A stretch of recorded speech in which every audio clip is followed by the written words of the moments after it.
اکثر یہ سنا جاتا ہے کہ لائف سٹارٹس ایٹ 40، یعنی زندگی 40 سال کی عمر میں شروع ہوتی ہے۔ لیکن کیا واقعی زندگی کسی مخصوص عدد سے شروع ہوتی ہے؟ میرے خیال میں زندگی کا آغاز کسی کیلنڈر کی تاریخ یا کسی سالگرہ کی تقریب سے نہیں ہوتا، بلکہ زندگی تب شروع ہوتی ہے جب انسان اپنی حقیقت کو پہچانتا ہے، جب اس پر یہ راز کھلتا ہے کہ وہ کون ہے، اسے کیا کرنا ہے، اور وہ کہاں سے آیا ہے اور کہاں جانا ہے۔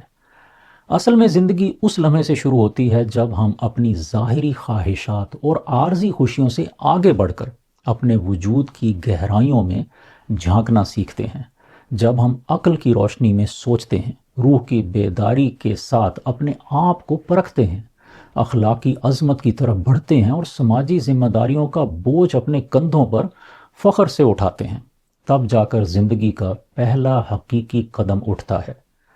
میرا یہ ماننا ہے کہ جب انسان عقلی تدبر، روحانی بیداری، اخلاقی برتری اور سماجی ذمہ داری کے امتزاج سے اپنے وجود کو خالق کی خوشنودی کے سانچے میں ڈھال کر مخلوق کی انفرادی اور اجتماعی بھلائی کا ذریعہ بن جاتا ہے، تو یہی وہ مقام ہے جہاں سے اصل زندگی شروع ہوتی ہے۔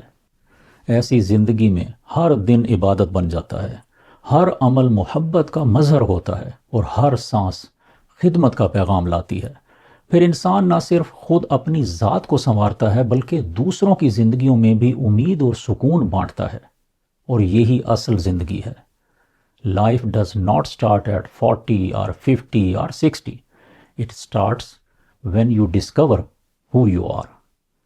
زندگی تب شروع ہوتی ہے جب آپ خود کو پہچان لیتے ہیں۔ مجھے اپنی دعاؤں میں یاد رکھیں۔ السلام علیکم۔